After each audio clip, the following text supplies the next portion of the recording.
Just look, $600,000 is life changing for a lot of people. For my first deal, the 8-unit apartment complex that I spoke about some time ago. I made $250,000. It changed my life, but only not from the money perspective, but from the just like strategy perspective. Okay, I don't have to do the status quo. I don't have to invest in large syndications and with a group in order to make big money. Tim is one of the most authentic and genuine people I've ever met. Sincerely believe he's coming from a position of giving, and that means a lot. You're going to make huge progress. Welcome everybody to today's capital raising show. I'm your host, TimMai, and today I have an amazing real estate investor. He's right here in my backyard, Houston, Texas. Boris Sanchez is an amazing and commercial real estate investor, to be more specific. Boris here, I'm going to read you some of his bios here, but he has personally owned over 1,500 multifamily units and actively buys and sells commercial real estate every month. He has been a broker and a lender in over $1 billion worth of commercial real estate transactions in his 13-year career so far. That's not a very long time. And along with his team, SendMore Investments, he is planning on acquiring another $50 million worth of commercial real estate this year. And what makes Boris interesting and so different from all of my other guests that I have interviewed is that Boris does not do any syndications. All of these properties that he has acquired has been purely just on his own, no partners, no syndications. And so I am super pumped for this interview. And also Boris does mentors investors who are looking to get into the commercial real estate. And so with that, let's give Boris a big welcome, y'all. Woohoo! Awesome. All right. Thank you very much. Yeah, thank you. Thanks for being on this interview with me today. All right, Boris, if you can, let's start out. You can share with everybody a little bit about your background and what got you started into this real estate business. Sure. I come from very humble beginnings. I am an immigrant of Colombia. I've only been here 20-something odd years. 20-odd something years ago, I didn't even speak English. I came here and I pretty much, my family had to dig our hole in the ground and find our way up. I've been a serial entrepreneur as well. And my first business was founded when I was 7 years old. And I guess my motivation for being in this space is like the motivation that we all have. Everybody here in this call and everybody listening, I think, has the same motivation, that is to be financially free. I've been wanting that ever since I can remember. And even from when I didn't even know what the concept was like. That's what kind of drove me to start my first business at 7 years old and at 13. And I've owned a car dealership, I've owned a e-commerce store, I had my own line of billiard pool cues, you name it, I've done it. I was in consulting for a while. I also went to college. I went to University of Houston here. And then when I sold one of my businesses, I actually went to London to study for a year and a half and got my master's degree out there, waited out the recession, and then came back to Houston. And then that's when I pieced all of my collegiate career, my entrepreneurial career, and I had already been working for Shell Oil and AIG. So my corporate career as well, it was all kind of merged into one, and I pieced it all together. And now I was very thankful for all of those experiences. I didn't know where I was going when I was doing it. I was taking odd jobs as well. I didn't know where my life was headed. And I think it's very clear now where I was going. I borrowed from here, from there, and then I just used the skills that I've learned in order to apply them in commercial real estate investments. Awesome. Wow. That's a lot of different experience. That's really awesome. And did you get straight into commercial real estate, or did you grew into it from single family? So I actually started out as a mortgage loan officer. I did not really like residential lending. I tried my hand at flipping houses, and I did not like that either. More power to the guys that do it. Actually, a lot of mad respect for the guys that actually do it. It didn't make sense to me. It didn't make sense that the property's valuation was left up to my neighbors, and my income on the property didn't matter. If I bought a $200,000 house and I filled it with somebody paying $30,000 a month, it was still a $200,000 house. That did not make sense to me. And especially on the side of selling, When I went and renovated the entire property, I invested a lot of money into the staging, whatnot. I went to sell it, and then it was just hope and pray that it sold one day. No cash flow coming in. So that didn't make sense to me either. So I gradually started going to commercial real estate. I bought my first property, which was an 8-unit apartment complex. And that was about 10 years ago. Gotcha. Okay. And then that became your specialty. Is that correct? Are most of your deals small multifamily? Give us a kind of a percentage of how many of them are small multifamily or small commercial versus the percentage that are much like the bigger deals. Sure. As the audience can probably already tell, and I know you know this very well, Tim, we've spoken at length, but I'm very contrarian when it comes to a lot of things. I'm sorry ahead of time. I don't know how much of a help I'll be in raising funds, but at least I very much respect you for bringing me on again. So thank you again. But yeah, so I started off with my first 8-unit complex, and I bought that with the same method that everybody was flipping houses, which was hard money. And I was probably one of the first ones in Houston to use hard money and it for commercial. And I just started building from there.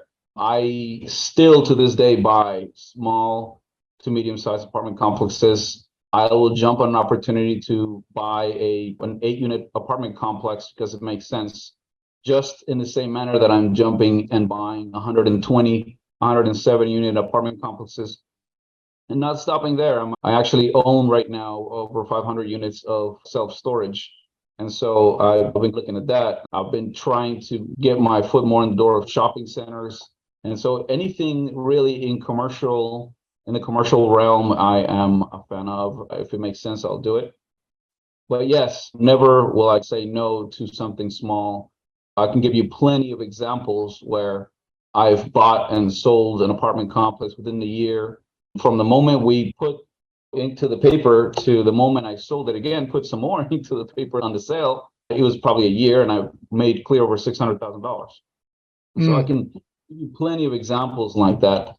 That kind of whole thing has led me to believe I don't really need to passive invest. I don't really need to do all that. I would, like I tell plenty of folks, I would rather buy an apartment complex that's a 20-unit apartment complex than be a partner in a 300-unit fully leveraged project, because I just have more control and I can realize the profit way sooner than I could in a large project. Gotcha. Yeah. So let's talk about that, because I think that one of the reasons why people do look into bigger properties to do syndications, because syndications only make sense or makes more sense on bigger properties than it is on smaller properties. And bigger deal, you're able to leverage your team more, but you like the control aspect of the smaller deals and the turnaround cycle of the smaller deals. Now, the big thing is about funding. So you mentioned that you got in it, you use hard money. Give us an example of, I guess let's take your eight units as an example. So give us the rundown on the numbers on it. How much did the hard money lender fund it for you, and how much did you have to come out of pocket for down payment, for repairs and such? Absolutely. Let me give you 2 examples then. I'll give you an example of the 8-unit, and then I'm a huge believer in scalability. So I'll tell you how I scaled that up and bought a 100-unit apartment complex. So I'll start off with the 8-unit, and that wasn't really that long ago. Let me say it was 2019. Oh wow! Okay. Bought a that had been in the MLS or in our multiple listing service. It had been on the market for 100 days, and it hadn't sold.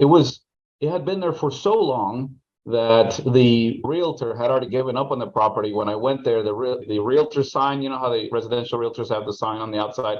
It had already completely fallen over on the side, and it was because it was full of grass and stuff like that. That's how long they had been. And it was a 6-unit apartment complex, but I went there with different eyes. I'm a huge believer in creativity in all fronts, not just in financing, but in strategy and in rehabbing and everything. And so I walked in and I say, okay, everyone in town has clearly passed on this deal. What can I do in order to be profitable? I really liked this deal, but honestly, the numbers just didn't work as a 6-unit. I did notice that it was basically completely empty. The building was basically leaning on one side. It was by and large a tear down. By the way, I hate when people tell me it's a tear down. And I will show you plenty of examples where anybody else would have torn down and I came and I rehabbed it. But this particular property, it was a 6-unit apartment complex. I renovated it. So I bought it for $260,000 using hard money. I added another $260,000 of capex. And I noticed, okay, what's the most amount of value that I can add to this building? I noticed that the spaces were very big. And so I ended up making 2 more units, making it into an 8-unit apartment complex. And not only that, since I was able to fully reconfigure the apartment complex, I made a bunch of 2-2s, a bunch of 2-bedroom, 2-baths, because I knew that the rent was going to be ultimately high on those. So I sacrificed a little bit of the living room because, again, nobody really rents according to living room size, not apartments anyway. And so I was able to give people 2 bedrooms, 2 baths and push my rents to the limit. I also was able to rewire and reconfigure the entire apartment complex so they would actually be paying their own bills. You could probably see where I'm going with that. Maximum NOI, right? Maximum income with not a lot of expenses. And yeah, it was so that after 6 months of rehab, I was able to fill it up fairly quickly. And I just said, you know what? Screw it. I'm like $600,000 all in. I'm going to put a crazy price on it. It's something that the neighborhood hadn't even seen. And I went ahead and put it for $120,000. I'm sorry, for $1.2 million. That's what I had put the price on. And I just said, screw it. I'm cash flowing anyway. And it might not sell. I don't really care if it sells or not. The market has a way to surprise you. About a week after I put it on the market, I had really nice pictures, completely transformed the apartment complex. I had a full priced offer on it. Wow. And sold it within a couple of weeks after that. And I made over $600,000 if you include all the rents and everything like that. Wow. On my own broker. I was able to do that and save on those broker fees. And yeah, like I said, scalability, right? And so how does that translate to even bigger numbers? $600,000, like I said, is enough to change somebody's life. Or maybe somebody else listening right now. I always like to deliver this message is, look, $600,000 is life-changing for a lot of people. For my first deal, the 8-unit apartment complex that I spoke about some time ago, I made $250,000. It changed my life, but only not from the money perspective, but from the just like strategy perspective. Okay, I don't have to do this status quo. I don't have to invest in large syndications and with a group in order to make big money. And so ever since, 10 years ago, fast forward, I've been buying and scaling up. And in 2020, a week before the pandemic started, I had, can you guys still see me, or am I frozen on the screen? Your video is frozen, but we can still hear you. Okay, let me just keep going. A week before the pandemic started, I had put under contract a 72-unit apartment complex that I had, I had bought for $3.6 million. Using hard money and a couple of strategies, I was able to put in the contract for $3.6 million and also get about $800,000 worth of capex. And that was really great. It allowed those $800,000 actually allowed me to convert a whole bunch of those bigger units, those bigger 1-bedroom units, into 2 studios, and the 2 bedrooms, 1 bath, into some of them to 3 bedrooms and 2 baths. And so applied creativeness to the strategy of the acquisition and of the rehab. And I was able to come to closing with only $18,000. Wow. How exactly do that? Get to know me and I will let you know what the secret is, right? Okay. Let's run through the numbers real quick. Sure. What was the purchase price? Purchase price was $3.6 million. Purchase price, yes. I was able to secure an additional $800,000 for rehab. And I only came to closing with $18,000. That's amazing. So so all your lending sources pretty much funded over $4 million there for you. Yes, exactly. Then you'll really like the next part, because I was able to apply so much creative financing to it and creative rehab. I made that property, the 72-unit property, into a 100-unit apartment complex with a very diverse unit mix that is now worth $11 million. I owe 5.4 right now, because what ended up happening is I borrowed a little more from my hard money lender in order to keep on rehabbing. But all in, right now, my loan is $5.4 million and it's worth $11 million. So over $5 million of equity, $6 million of equity on this deal alone. Wow. So that I can capitalize at any point. But I'm not selling it because it's actually saves me a lot of my taxes. It actually does wonders for my depreciation and my taxes. And I'll keep some, I'll sell some. And yeah, that's the name of the game for me. That's amazing. So kind of give us an idea. Hard money lenders, obviously you must have bought this thing way under market, right? But what's the general loan to either loan to value or loan to cost that the hard money lender would lend on a deal? Generally, it is about 70%. The after repair value. Okay, so I think my camera is back on finally. Yep, you're back. Okay, so yeah, it's 70% of the after repair value. But what I've come to find out after years of doing this is that your creativeness goes a long way to the ARV, right? If I'm able to paint a picture to my appraiser and say, hey, look, this is going to be not a 72-unit apartment complex, it's going to be 100 units, or it doesn't have to be a 6-unit, it can be an 8-unit, then you can actually, you have the experience and the experience in contracting, you can actually show that you've done this in the past, you're not just blowing smoke, right? But yeah, you can essentially paint the picture to the appraiser and get that ARV where it should be. And so if you play it right and you're creative enough, you can actually roll in 100% of the costs of your rehab and your purchase. That's amazing. Most of your deals to find them like that inexpensively or that they have that much of a value add, are most of your deals off market, direct to sellers? No, actually they're not. I never turn down a deal. The trick is to actually look at it with a different lens that nobody else has looked at it, right? Yeah, I do, because I've been doing this a while. I do get a lot of off-market properties, but I get a lot of, for example, fourplexes, abandoned fourplexes that are tear down. So they've been abandoned 20, 30 years. Oh, wow. Fourplexes is an eightplex, and they may have been on the market for a long time. Obviously, it matters what the local city has to say about it. But in a lot of different aspects, they will totally approve this new plan to convert some units into more units, right? As long as you have the parking and so on and so forth. But yes, you just apply some creativeness to it. Even if the property's been on the market a long time, you ask yourself that question. What can you do to this property that hasn't been done before? And that's all you have to do. You challenge that, not I just say, okay, this fourplex has to remain a fourplex, and I just have to make it beautiful, and the kitchens have to be nice. No, what matters is the rents. Sometimes sacrificing a little bit of living room and making an extra bedroom goes a long way, and makes the entire difference between making $200,000 and making $600,000. Gotcha. That's awesome. So I guess let's dig deeper into give us some examples of how you take a deal from a small deal to a bigger deal, or maybe even change you. So give us an insight into your mind of how you look at some of these deals. Sure. I really believe in education. When I first started, Tim, to be honest, I did not take on any mentors. I just wanted to do things my way and see if I could just find my own way. I didn't really know a lot of people, to be honest. That played a lot into it. And that was both good and bad. I don't recommend doing that right now, because I think the abundance of information is there. Coaches such as yourself, such as the people that you surround yourself with, they're very good sources of information. But I think when I started, it wasn't so abundant. And so and even if it was, I just wanted to do things my own way.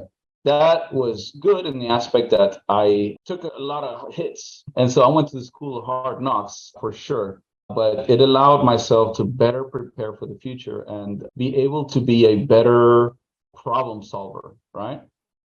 I guess if I was to recommend somebody doing it now, I would probably load myself up way more with information, with the abundance of information, free information that's out there. Check out your Investopedia, there's so many podcasts, videos from great leaders out there, and then borrow from here to there, and then also challenge it. Like, can I do better? What am I not being told? What can I invent or can I pioneer in this whole industry, right? So because of that, every step of the real estate process, I will question: is this the best way to structure a deal? Is this the way to rehab a deal? Can I look at something else with different lens, and will I add even more value to it? That's what I believe in, and that's what's actually led to my success so far. Gotcha. Do you think that coming from the lending side, the mortgage side of the business helped you a lot in both how you look at deals as well as the financing, the capital stack side of the deal? I really think yes and no. I only barely knew about hard money. Yes, we brokered it, and I was really more interested in that aspect of lending. Contrary to what people may think, there's not just one way to lend hard money or to borrow hard money. There's back in when I started, it was considered second chance financing. It was like, hey, if you had bad credit or if you had bad taxes, bad tax returns, then you can turn to hard money. And that's pretty much where I left my mortgage career. It was defined as that. But because I started combining my knowledge of hard money with flipping houses, right? And then I started questioning that, is there a better way? But I really like the aspect of hard money and borrowing up to 100%. So I don't want to let that go. But I really want to explore the possibility of getting into commercial. And so because I combined the two, I was better able to be creative. And like I said, be one of the first in Houston to actually use hard money for commercial. The product has been so successful that it is now my lender's number one product. And they're looking to leave residential behind and just borrow commercial or just lend on commercial. Oh, wow. Okay.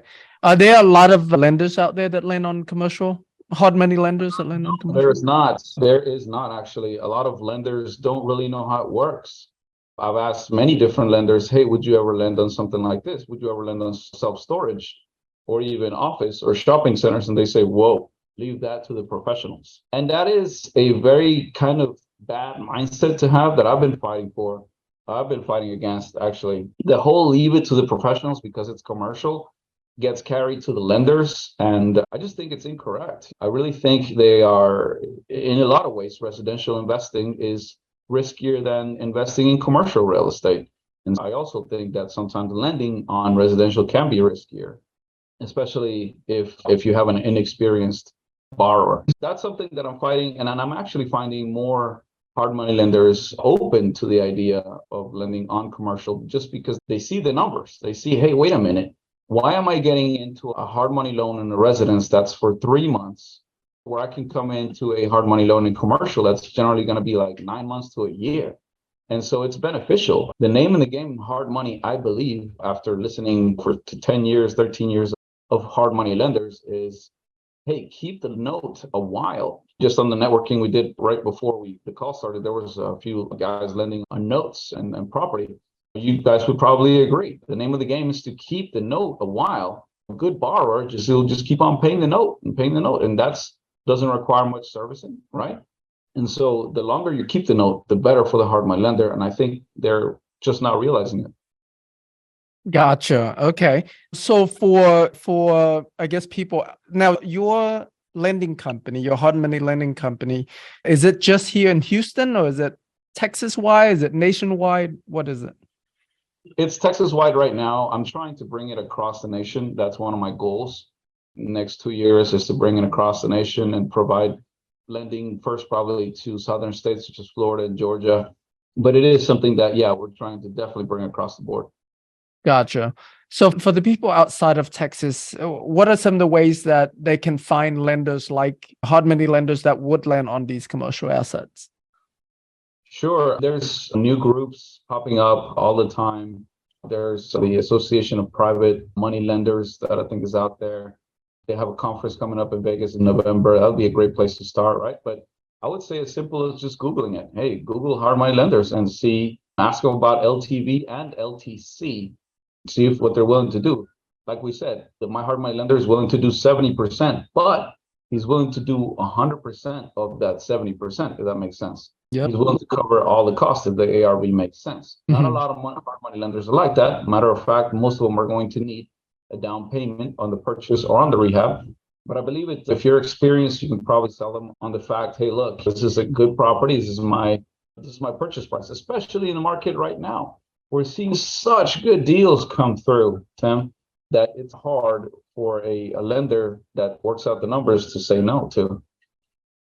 Gotcha. So let's talk about that. You're saying that you see a lot of good deals coming through. So a lot more than, say, the last few years when the market was super hot. Are you seeing more deals now than back then?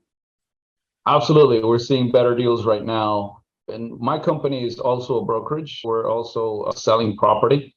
And what we do is actually we package deals up with the property and the loan. So we only advertise, for example, a cash to close. Since these are 0% down payment, we actually only advertise the cash to close. And we've been loading up with inventory lately. I think the only problem here is people's mentality. That's the one thing that I can't change is the whole mentality of wait. I'm going to wait and see what happens, wait and see what happens. And then they're going to wait and see what happens all the way into the next cycle. And so it is a buyer's market, I believe. But I believe there's so much dry powder out there that's waiting to pounce on something that I really believe that as soon as people realize that it's not going to go down much further and go up, I really think that those tides are going to change yet again. So if there's any lessons to be learned here is, hey, look, buy now, while there is a lot of deals, a lot of good deals in the market, while there is still people willing to lend. Yes, there are a lot of lenders on the exit that are tied to the prime of 8% and 8.25%, but there's a lot of lenders that are also tied to the treasury rate that is like at in the fives. So it all goes back to my kind of point that I was making of educating yourself, educating in all your financing products. I don't think that gets talked about enough, Tim, is enter commercial real estate. You're so focused on the analysis of the property itself, you completely neglect the debt side. And some folks, they're so worried about raising funds for this project that they tore themselves in analysis that they completely forget, hey, maybe there's a different way to finance things. There's a more creative way. And so educating yourself in financing products, it could be the difference between becoming wealthy on the short or on the long run. What are some of the resources would you recommend for folks to learn more, dig deeper into the financing side? Some sources, that is a very good question because it's just something that's just not out there too much. Look deep into hard money, look into bridge financing. Bridge can also provide a lot of different methods of financing. Think even farther than that. Think, okay, partial seller financing. There's a whole sub-2 movement right now with Pace Morby and everything like that. That's also great. There's, for example, master leasing. I don't know if you ever heard of this one, but you can, for example, if you see a shopping center that's completely new renovated and the manager has been having a tough time leasing it out, you can master lease that property, right? And agree to a certain price and a certain sales price. In the meantime, you take over management, you lease up the property as needed, and then you execute on that first right of refusal or on that agreed on price, right?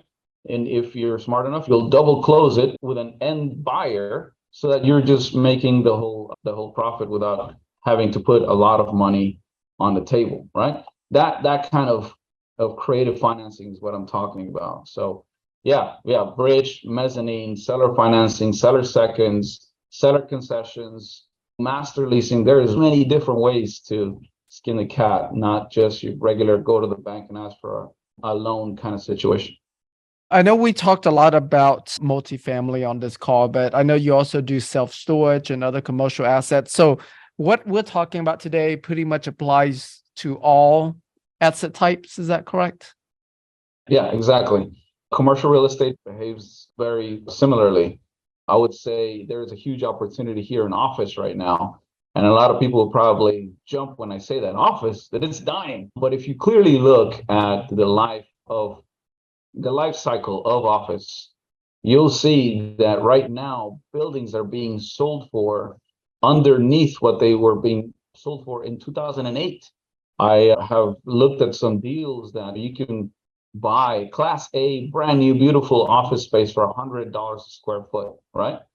And if you truly believe that office is going to completely die off, I really want you to challenge that thinking, because I really believe that this is a cycle just like every other, and office will actually rise again. And I think in a few years, you'll say, holy crap, that guy did mention it.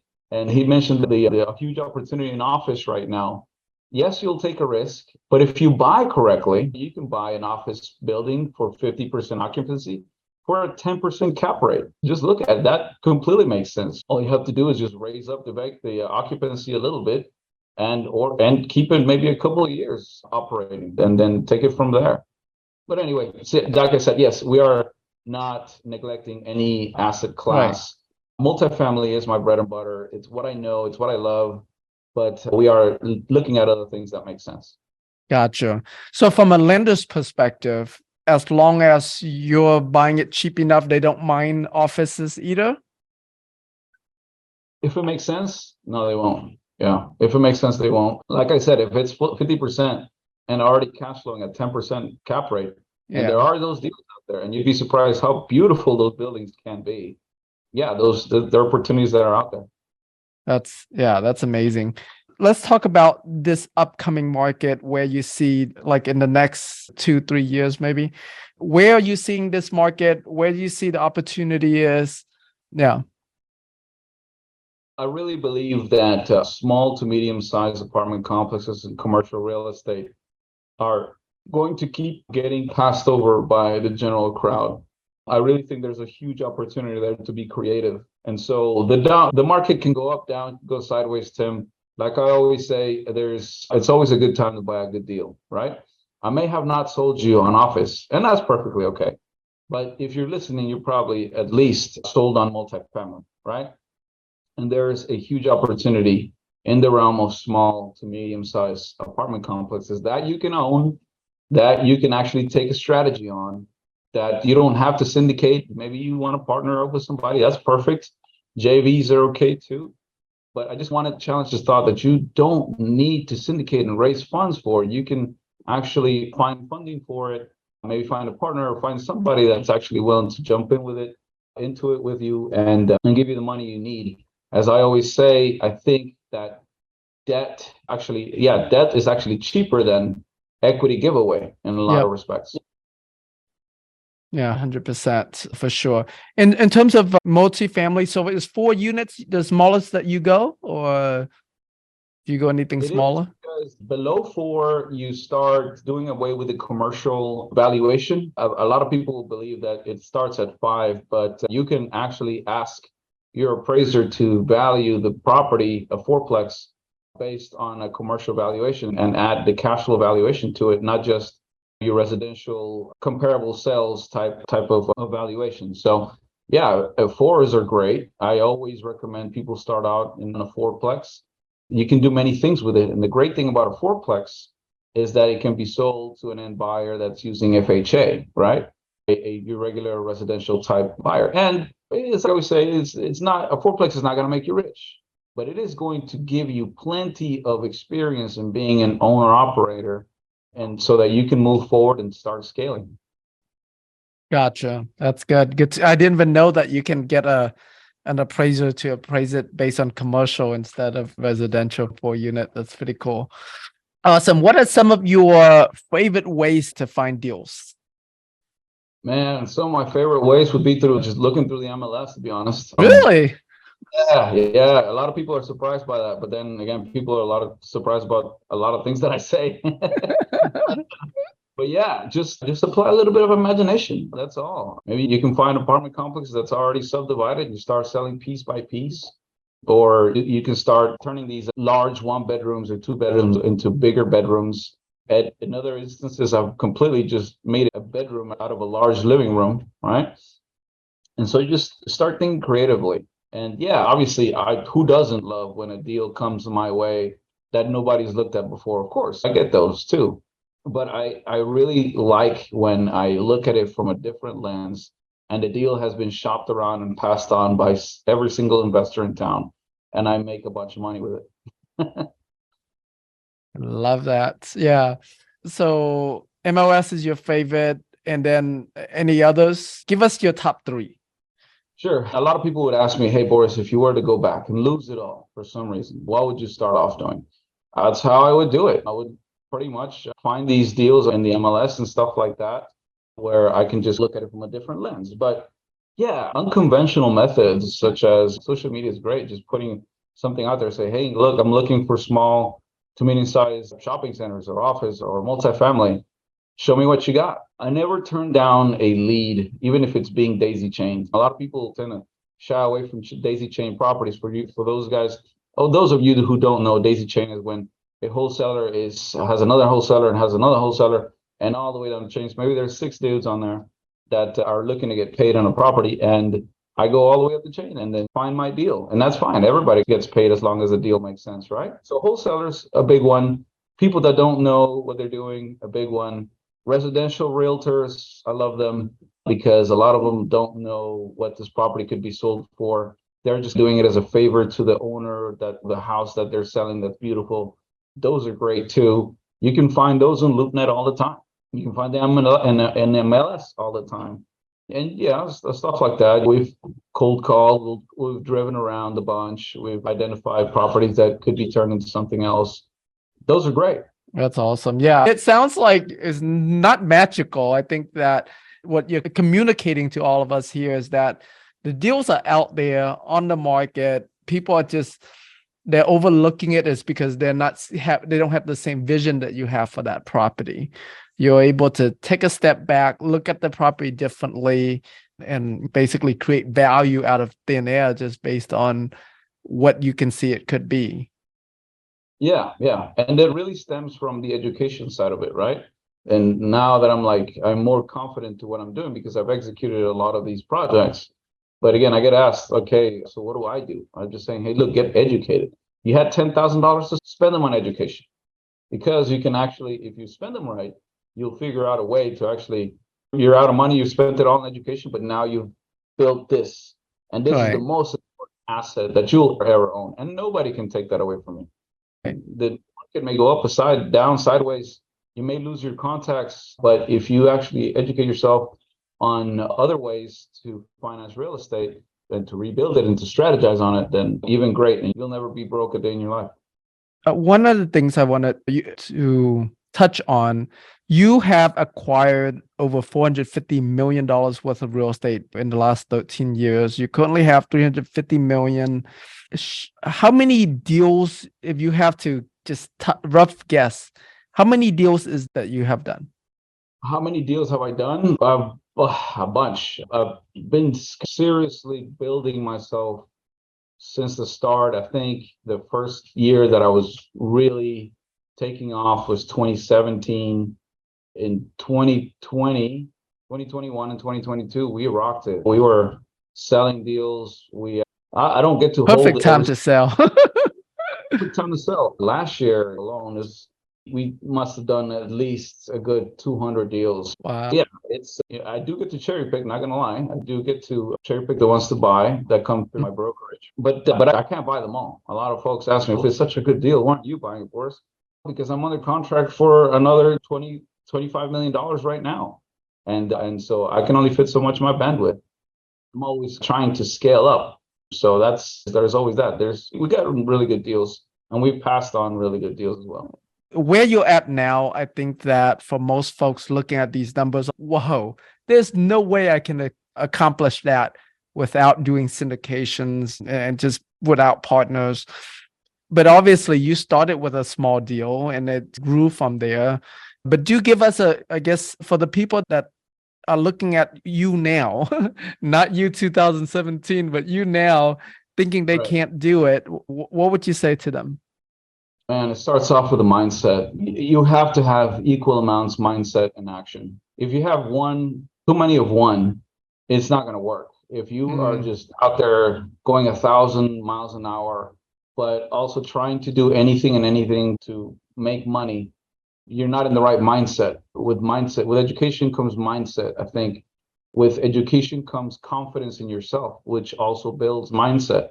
And so I think that educating yourself, having the mindset of, yes, I can do this, and taking that first action, not having analysis paralysis, which I know some very smart people, myself and some folks that are probably listening to right now, they're just like, but this deal doesn't make sense this and that way. That's fine. But essentially, are you saying no just because of the risk or just because you haven't found a way to actually get the deal done? Yeah, I'm a huge fan of buying at the right price. As long as you're buying for the right price, that's all that matters, man.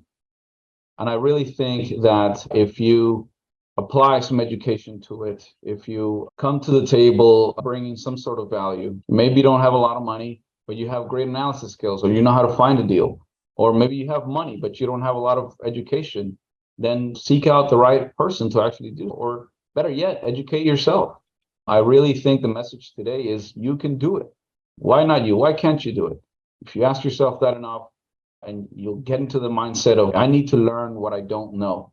And if I don't know what I don't know, then I'm in a really bad place. But if I know what I don't know, then you're in a good place to be. You can educate yourself. You can build your mind net worth, if that makes any sense. Build your education, build your mindset, build your action taking capabilities, and finally execute. And don't worry about starting too small. Again, you never know. You may buy and sell this fourplex that you're looking at, make $150,000, and that alone will actually get you to buy a 35 unit. And in that 35 unit, you make $1 million. And so don't worry about it. It's not a race. You don't have to syndicate. You don't have to ask people for money. If you're uncomfortable with it, great. I know some people that are not. They love it. That's great. Please keep on doing that. For the rest of us, I know for a fact myself, I know my skill set, and I am very confident that I can get things done without a lot of partners. That's awesome. All right. We're going to wrap up this part of our interview today, and we'll open up for Q&A in just a little bit here. But before we wrap it up, I want to say thank you so much for doing this interview with me today. You've been really generous in giving to us today. How can the audience here give back to you? What are you looking for?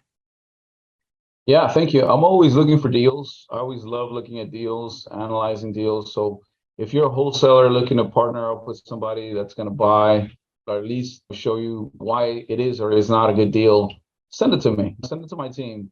I'm willing to give away my email if you have it, Tim. Yeah, of course. Yeah. It is, my email is Boris, Boris, at Sanmore, SANMORE.com. Please, go ahead and reach out to me. Let me know what your thoughts are, comments, and any questions, anything I can do for you. Please let me know. I don't have an awful lot of time. I wish I could guarantee everyone like a phone call or anything, but if absolutely there's anything you can do, please reach out via email. I'll do my best to get back to you in a timely manner. Awesome.